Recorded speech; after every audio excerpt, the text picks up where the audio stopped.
اب میں خطاب کے لیے گزارش کروں گا شبان ختم نبوت کے ضلعی ذمہ دار حضرت مولانا خدا بخش چھومرو صاحب کہ وہ آئیں اور خیالات کا اظہار فرمائیں۔ بسم اللہ الرحمن الرحیم نحمده ونصلي على رسوله الكريم اما بعد فاعوذ بالله من الشيطان الرجيم بسم الله الرحمن الرحيم النبي أولى بالمؤمنين من أنفسهم وأزواجه أمهاتهم وقال الله تعالى في مقام آخر إن الذين يؤذون الله ورسوله لعنهم الله في الدنيا والآخرة وأعد لهم عذابا مهينا أو كما قال الله تعالى في القرآن المجيد والفرقان الحميد قال النبي صلى الله عليه وسلم أنا آخر الأنبياء وأنتم آخر الأمم أو كما قال النبي صلى الله عليه وسلم صدق الله العظيم وصدق رسوله النبي الكريم ونحن على ذلك لمن الشاهدين والشاكرين والحمد لله رب العالمين اللهم صل على محمد وعلى آل محمد كما صليت على إبراهيم وعلى آل إبراهيم إنك حميد مجيد اللهم بارك على محمد وعلى آل محمد كما باركت على إبراهيم وعلى آل إبراهيم إنك حميد مجيد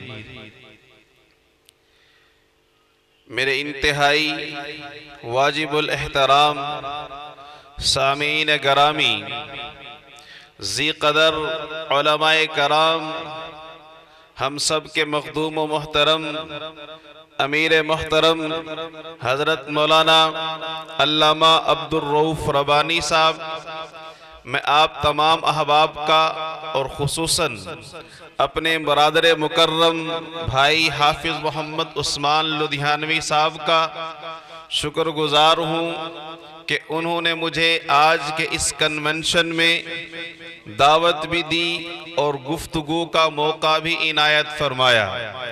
اہل رحیم یار خان خوش قسمت ہیں کہ ان کو اللہ پاک نے حضرت جیسی قیادت عطا کی جو انتہائی شفیق اور مربی ہیں، جب بھی جائیں تو شفقتوں کے پہاڑ ہوتے ہیں اور بحمد اللہ تعالی جب بھی جائیں انتہائی محبت شفقت سے پیش بھی آتے ہیں اور رہنمائی بھی فرماتے ہیں۔ اور یہ مسجد اور یہ خاندان لدھیانوی خاندان، اللہ نے ان کو یہ اعزاز دیا کہ ابتدا سے لے کر اب تک یہ دین کے پہرے دار بھی رہے، چوکیدار بھی رہے اور مبلغ و داعی بھی رہے۔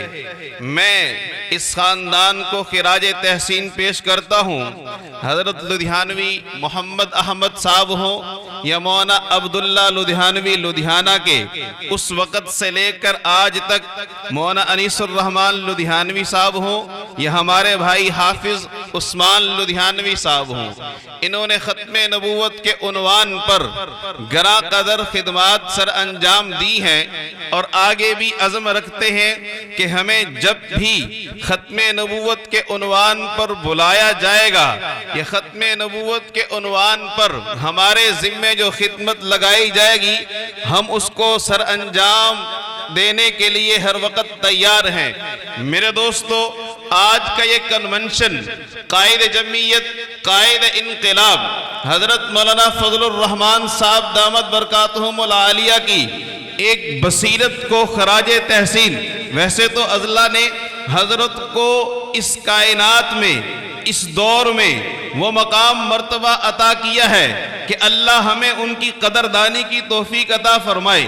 اللہ ان سے جس محاذ پہ کام لے رہے ہیں وہ سینکڑوں ہزاروں لاکھوں بھی نہیں ادا کر سکتے جو اکیلا قائد جمعیت حضرت مولانا فضل الرحمان صاحب فرض ادا کر رہے ہیں۔ میرے دوستو، بھائی عثمان صاحب نے شق نمبر 35 کے حوالے سے یہ عنوان رکھا ہے کہ ہم قائد کو خراج تحسین پیش کرنا چاہتے ہیں کہ انہوں نے بروقت قادیانیوں کی چوری کو پکڑا اور حکومت وقت کو آگاہ کیا کہ جو آپ اقلیت کے نام پر یہ ان کو تحفظ دینا چاہتے ہیں، دراصل یہ مکروہ دھندہ ہے قادیانیت کو تحفظ فراہم کرنے کا۔ جب تک اہل ایمان اور مسلمان زندہ ہیں، قادیانیت کے کسی مکر و فریب کو نہیں چلنے دیا جائے گا۔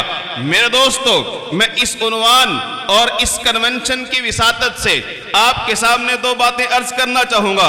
النبی اولا بالمؤمنین من انفسہم وازواجہ امہاتہم، کہ اللہ پاک قرآن میں فرماتے ہیں کہ مؤمنوں تمہاری جان پر تمہاری جان کا اتنا حق نہیں ہے جتنا تمہاری جان پر تمہارے نبی کا حق ہے، یعنی میری جان رسول اللہ کی امانت ہے، میری عزت آبرو رسول اللہ کی امانت ہے۔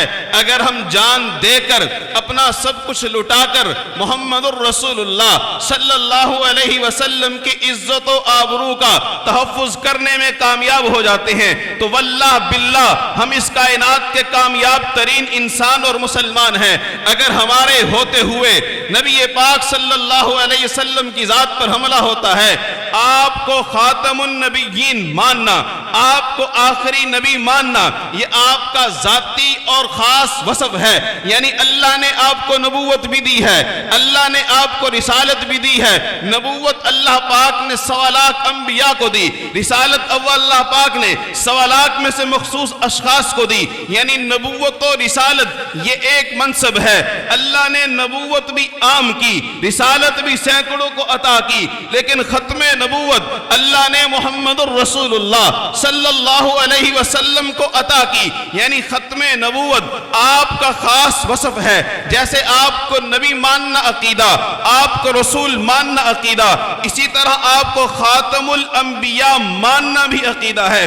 جو نبی کا منکر وہ کافر، جو رسول کا منکر وہ کافر، اسی طرح جو خاتم النبیین کا منکر وہ بھی کافر ہے۔ میرے دوستو، رسول اللہ صلی اللہ علیہ وسلم خاتم النبیین ہیں، یہ آپ کا خاص وصف ہے، یہ اللہ نے آپ کو ذاتی منصب عطا کیا ہے کہ محمد الرسول اللہ صرف نبی نہیں، صرف رسول نہیں، بلکہ خاتم الانبیاء ہیں۔ تو اللہ نے آپ کو مجھے تعلیم دی، النبی اولا بالمؤمنین من انفسہم، کہ اے مومنوں تمہاری جان پر تم سے زیادہ تمہارے نبی کا حق ہے۔ تو ہم اس حق کو جاننے کے لیے، اس حق کو ادا کرنے کے لیے، عزم کرنے کے لیے جمع ہوئے۔ وہ جو عہد ہم نے اللہ سے کیا تھا، اس عہد کو ہم تجدید کرنے کے لیے جمع ہوئے کہ جب تک ہماری سانسیں ہیں ہم ذات نبوت کے پہرے دار تھے، ذات نبوت کے پہرے دار ہیں، ذات نبوت کے پہرے دار رہیں گے۔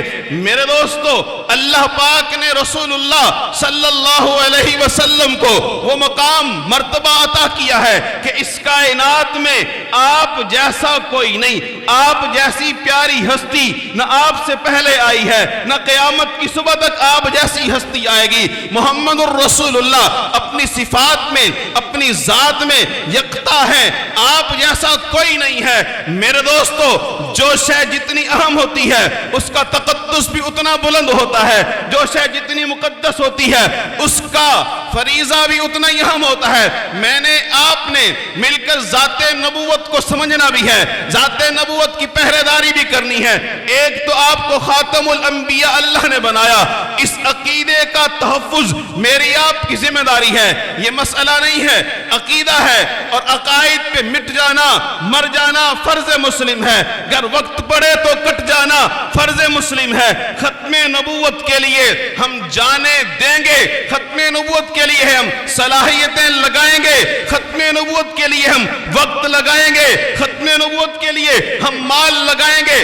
آپ احباب ختم نبوت کے لیے صلاحیتیں لگائیں گے، وقت لگائیں گے، جان مال عزت آبرو رسول اللہ کی ذات کے لیے لگانا پڑا تو لگائیں گے نا۔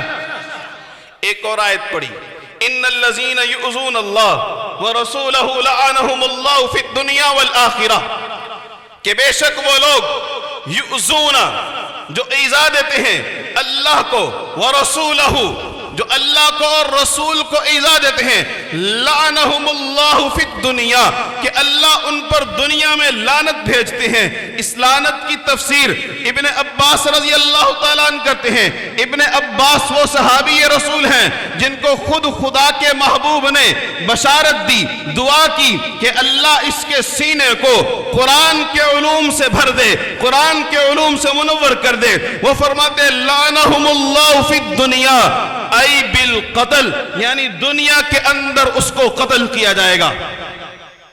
نبی پاک صلی اللہ علیہ وسلم کو جو تکلیف دے اس کی سزا من سب نبیا فاقتلوہ، اس کی سزا سر تن سے جدا، جو رسول اللہ صلی اللہ علیہ وسلم کی ذات پر حملہ آور ہو۔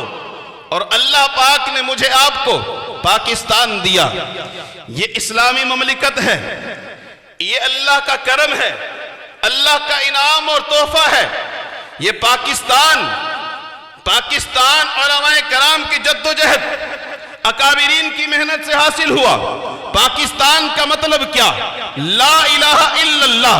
پاکستان کے آئین میں 295 سی ایک شک موجود ہے۔ اس شک کا معنی مفہوم یہ ہے کہ کسی بھی شخص کو رسول اللہ صلی اللہ علیہ وسلم کی عزت و ناموس پہ حملہ کرنے کی اجازت نہیں ہے۔ اگر کوئی شخص صراحتاً، کنایتاً، اشارتاً، دلالتاً نبی پاک صلی اللہ علیہ وسلم کی توہین کرتا ہے تو 295 سی کے تحت، آئین پاکستان کے تحت، قانون پاکستان کے تحت وہ سزائے موت کا مستحق ہے۔ کہ رسول اللہ کی عزت و ناموس کا قانون پارلیمنٹ کا حصہ، آئین پاکستان کا حصہ، جب سے یہ قانون بنا اس قانون کے متعلق پروپیگنڈا ہوتا رہا۔ جب بنا تب بھی اور اب بھی کچھ عرصے میں آپ نے دیکھا ہوگا مختلف صورتوں میں مختلف باتیں کی گئی۔ کبھی کہا گیا کہ یہ قانون غلط استعمال ہوتا ہے، کبھی کہا گیا کہ یہ قانون ترمیم کا حل چاہتا ہے، اس میں ترمیم کی جائے۔ کبھی کہا گیا کہ یہ قانون ڈکٹیٹر کا بنایا ہوا ہے، یعنی 1980 کی دہائی میں بنا تو اس وقت جنرل ضیاء الحق صاحب تھے، ان کے زمانے میں بنا تو ڈکٹیٹر کا بنایا ہوا قانون ہے، یہ ظالمانہ قانون ہے۔ ایک وزیر نے تو یہاں تک کہا کہ یہ قانون کالا قانون ہے۔ اللہ نے اس کی دنیا بھی سیاہ کی، آخرت بھی سیاہ کی، کہ اس نے یہ قانون کو ایسا کہا تھا۔ اللہ نے مرد مجاہد کو پیدا کیا کہ اس نے اس کو انجام تک پہنچایا۔ میرے دوستو، یہ قانون میری آپ کی عزت کا نہیں، میری آپ کی عزتوں سے بڑھ کر ہے۔ یہ قانون میرے آپ کے نبی کی عزت کا تحفظ ہے۔ اگر یہ قانون رہے گا تو ہماری عزتیں سلامت رہے گی۔ اگر اس قانون میں ترمیم کی گئی، ترمیم کا سوچا گیا تو ہماری عزتیں سلامت نہیں رہ سکتی۔ قائد جمعیت نے ایک موقع پر کہا تھا حکمرانوں کو للکارتے ہوئے، اگر تم ویٹیکن سٹی کے اندر یہ حلف دے کر آئے ہو کہ اس قانون کو ختم کریں گے یا ترمیم کریں گے، تو آپ نے فرمایا تھا میں بھی روزہ رسول پر وعدہ کر کے آیا ہوں کہ اس قانون کا دفاع کروں گا۔ ہم اللہ کے گھر میں بیٹھ کے اپنے قائدین کی موجودگی میں ہم وعدہ کرتے ہیں کہ اس قانون کا دفاع کریں گے، اس قانون میں ترمیم ہرگز برداشت نہیں کریں گے۔ میرے دوستو، ابھی آپ نے ابتدا میں سنا عثمان لدھیانوی صاحب نے کہا کبھی جاوید غامدی اٹھتا ہے، کبھی مرزا جہلمی اٹھتا ہے۔ یہ مرزا جہلمی بدماش، اس کو عدالت کے ذریعے سے جو جیل کے اندر ڈالا گیا، اس کو ہیرو بنانے کے لیے ڈالا گیا۔ یہ بدماش صحابہ پر بک بک کرے، یہ بدماش امہات پر بک بک کرے، یہ بدماش اکابرین اولیاء پر بک بک کرے۔ اب اس نے صراحتاً 295 سی پر بک بک کرنا شروع کر دی ہے۔ یہ اس کا انجام ہے۔ جس نے بھی میرے آپ کی نبی کی ذات پر بولا وہ نہیں رہا، نہیں رہے گا، اس کا نام و نشان مٹ جائے گا۔ میرے دوستو، آپ نے دیکھا ہوگا کہ کئی سال قبل ہندو گستاخی کرتے تھے، عیسائی گستاخی کرتے تھے، سکھ گستاخی کرتے تھے، قادیانی گستاخی کرتے تھے۔ 2010 سے عالم کفر نے پینترا بدلا، میرے گھر کے اندر ایسا فتنہ بھیجا کہ میرا بچہ مبتلا ہو گیا، میری بیٹی مبتلا ہو گئی، میرا جوان مبتلا ہو گیا۔ یہ اینڈرائیڈ موبائل فتنہ ہے، اگر اس کو استعمال کرنا ہے تو شیخ الاسلام حضرت تقی عثمانی صاحب دامت فیوض نے فرمایا کہ اینڈرائیڈ موبائل وہ استعمال کرے جو اس کو استعمال کرنے کا گر جانتا ہو، جو استعمال کر کے اپنا تحفظ کر سکتا ہو وہ کرے، نہیں تو اس کو استعمال نہیں کرنا چاہیے۔ یہ جب سے آیا آزادی آئی، میری آپ کی نظریں بے حیائی میں ملوث ہو گئیں، ہوئی یا نہیں ہوئی؟ ہوئی نا، نہ چاہتے ہوئے بھی، مسجد میں بیٹھ کر بھی۔ ہمارے حضرت گزرے ابھی حال ہی میں، میرے استاد محترم امیر پنجاب حضرت مولانا سید محمود میاں صاحب رحمت اللہ علیہ، طلبہ مدنیہ جدید کے مسجد میں رہائش کرتے تھے، یعنی سوتے اٹھتے بیٹھتے وہاں تھے۔ طلبہ کے پاس تو اب جب سے یہ آئے موبائل تب سے ہیں، کتنا روکا جائے اتنے ہوتے ہیں۔ حضرت نے پابندی لگائی کہ بھائی مسجد میں کیمرے والا موبائل نہیں ہونا چاہیے، مسجد میں اینڈرائیڈ موبائل استعمال کرنے کی اجازت نہیں ہے۔ طلبہ نے نہ مانا، چھپ چھپا کے گھر میں رابطے کے لیے ایک موبائل لے لیا تو سب کے پاس وہی تھے۔ سنا کہ آپ کو نبی مکرم صلی اللہ علیہ وسلم کی زیارت ہوئی، آپ نے فرمایا مسجد کی صفائی کرواؤ، دھلوایا، صفائی کروائی۔ انہوں نے تو ظاہراً صفائی کروائی، لیکن تسلی تشفی نہ ہوئی، دوبارہ زیارت ہوئی تو پھر تمام طلباء کو نکال دیا کہ آپ جائیں مسجد میں، اب کوئی بھی رہائش نہیں کرے گا، کمروں میں یا ہاسٹل میں جا کر رہیں۔ تو طلباء جب وہاں گئے تو آپ کو تسلی ہوئی کہ طلباء یہاں پر اینڈرائیڈ، وہ تو دین پڑھنے والے تھے، ان کے لیے تو مسافر تھے، مجبوری تھی، موبائل رکھنا رہائش بھی ان کی وہاں تھی، ہمیں کون سی مجبوری ہے؟ ہم مسجدوں کے اندر واٹس ایپ پر چلا رہے ہوتے ہیں، فیس بک چلا رہے ہوتے ہیں۔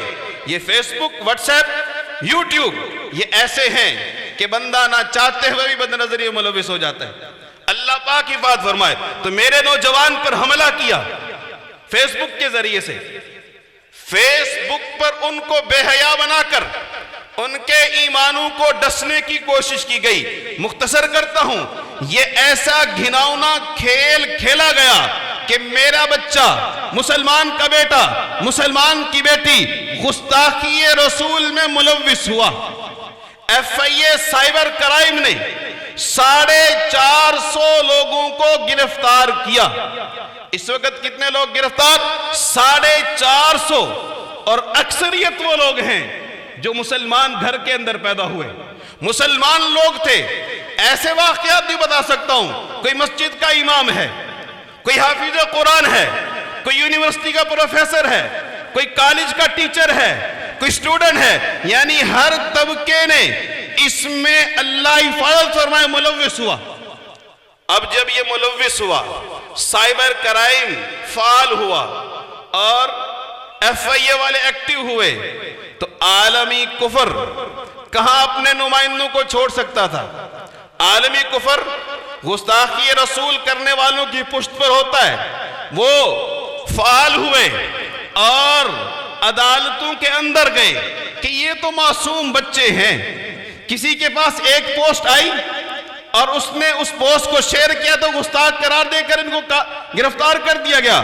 واللہ ایسی بات نہیں ہے۔ یہ وہ لوگ گرفتار ہیں جو اپنے پیج پر ایڈمن تھے۔ ایسا نہیں ہے کہ ایک مرتبہ اس نے گستاخی کی تو گرفتار ہوا۔ 600 صفحات کی ان کی فائل ہے، پنجاب لیگ کی فرانسک رپورٹ ہے کہ یہ لوگ گستاخی میں ملوث۔ آپ نے اگر سنا ہو تو شرک پور کے ایک پیر طریقت وہ آ کر پریس کانفرنس کرتے ہیں کہ ان قرآن پاک جو FIA کے دفتر کے اندر رکھے ان کو تو پاک کرو، ان پر جو ان بدماشوں نے غلاظتیں پھینکی کہ اللہ کا عذاب نہ آ جائے۔ تو میرے دوستو، یہ گستاخ گرفتار ہوئے، عالمی کفر ان کی پشت پر آیا۔ آپ نے 42 سماعتیں آن لائن اسلام آباد ہائی کورٹ کی دیکھی ہوں گی۔ جسٹس اسحاق نے 42 سماعتیں کی، 40 سماعتیں اس نے بلاسفیمی والوں کو سنا۔ بلاسفیمی کا نام سنا ہے نا؟ بلاسفیمی 42 سماعتیں تھی، 40 ایمان مزاری ہادی چٹھا کو سنا، 2 مسلمانوں کو سنا۔ جب مسلمانوں نے دلائل دیے تو جسٹس کہتا ہے کہ آپ مجھے اپنی رپورٹ اور اپنی کاروائی واٹس ایپ کر دیں، کمیشن بنا لیتے ہیں۔ یہ کون سا طریقہ ہے؟ جب ان کو سنا تو ان کو بھی تو سنو نا۔ پھر اس پر اللہ جزائے خیر دے، اللہ حضرت کی عمر دراز کرے قائد جمعیت کو، کہ انہوں نے کیا فرمایا؟ فیصلہ واپس لو نہیں تو چاٹنا پڑے گا۔ ہوا واپس۔ اب پھر بھی یہ جیلمی کو اندر لے کر گئے، 80 گستاخ رہا ہو چکے۔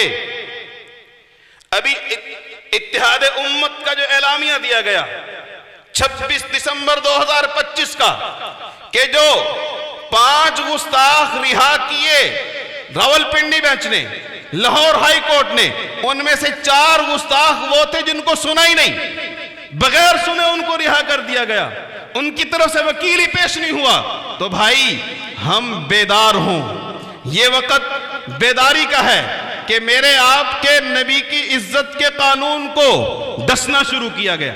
پہلے مطالبہ تھا ترمیم کی جائے، اب عدالتوں کے ذریعے سے گستاخوں کو ریلیف مل رہا ہے، تو کیا ہم ان کو چھوڑ دیں گے؟ نہیں چھوڑیں گے۔ ہم اپنے نبی کے ساتھ ہیں، اپنے نبی کی عزت و ناموس کے پہرے دار ہیں۔ نبی علیہ السلام کی عزت و ناموس کا قانون 295C یہ میری آپ کی عزت و ناموس کا قانون ہے، میرے آپ کی بقا کا قانون ہے، میرے آپ کے ملک کی بقا کا قانون ہے۔ اگر یہ باقی رہا تو عزتیں باقی رہیں گی، اگر یہ باقی رہا تو ہم باقی رہیں گے۔ اگر اس کو غیر مؤثر کرنے کی کوشش کی گئی تو اللہ کی قسم ہم اس کو غیر مؤثر نہیں ہونے دیں گے۔ ہم امت کو بیدار کریں گے کہ ناموس رسالت ہماری ریڈ لائن ہے، ناموس رسالت ہماری شہرگ ہے۔ اگر ناموس رسالت پر حملہ کرو گے کوئی بھی ہو اس کو برداشت نہیں کیا جائے گا۔ ناموس رسالت کی پہرے داری کریں گے نا۔ اکابر جب بھی بلائیں، جہاں بھی بلائیں، بھائی گزارش کہ ہمارے اکابر ہمارے سروں کے تاج ہیں، ہماری جماعتیں ہمارا مرکز ہیں۔ جو آپ کو جماعت بلائے، جب بھی بلائیں، تقاضا ہو ذات نبوت کا، تقاضا ہو ناموس رسالت کا، تو سر دھڑ کی بازی لگا کر آئیے۔ دنیا میں بھی کامیابی، آخرت میں بھی کامیابی۔ جڑیں گے نا ساتھ؟ ناموس رسالت کے پہرے دار بنیں گے؟ اللہ آپ کو مجھے عملاً اس میں جڑنے کی توفیق عطا فرمائے۔ خالص ناموس رسالت کا ہم نے پروگرام رکھا اس رحیم یار خان میں 7 فروری کو۔ آپ سے گزارش ہے کہ اس کے لیے دعا کریں کہ اللہ اس کو اپنی بارگاہ میں قبول فرمائے۔ وآخر دعوانا ان الحمدللہ رب العالمین۔